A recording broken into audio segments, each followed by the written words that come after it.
அனைவருக்கும் வணக்கம். நான் உங்கள் சைனா கோபி பேசுறேன்.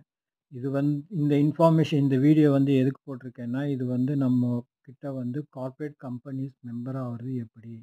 அவங்க ரூ. 12,500 பே பண்ணிட்டு, நம்ம கூட அவங்க மெம்பர் ஆவாங்க. இது எப்படின்னா, சிடிசிஎஸ் சைனாவும், இந்தியால இருக்க என்னோட பார்ட்னரும், அவரும் சேர்ந்து அவர் இன்ட்ரோடியூஸ் பண்ண இந்த கம்பெனி நம்ம கூட ஜாயின் பண்றதுக்கு 12,500 பே பண்ணி மெம்பர் ஆயிருக்காங்க. மெம்பர் ஆனக்கப்புறம் நம்ம என்ன பண்ணுவோம்னா, இந்தியால இருக்க நம்ம பார்ட்னரும், சைனால நானும், அவங்களும் சேர்ந்து ஒரு குரூப் ஒண்ணு கிரியேட் பண்ணுவோம். இதுதான் அந்த ஆ குரூப் கிரியேஷன் பண்ணியிருக்கோம். இந்த குரூப் கிரியேட் பண்ணக்கப்புறம், இதில யாரு மெம்பர் ஆகுறாங்களோ, பணம் பே பண்ணியிருக்காங்களோ, முதல்ல அவங்க ஜாயின் பண்ணுவாங்க. அதுக்கப்புறம் அவங்களோட பாஸு, அவங்களோட ஆஃபீஸ் கோவொர்க்கர்ஸ் இவங்க எல்லாம் ஜாயின் பண்ணி நாங்க டிஸ்கஸ் பண்ணுவோம்.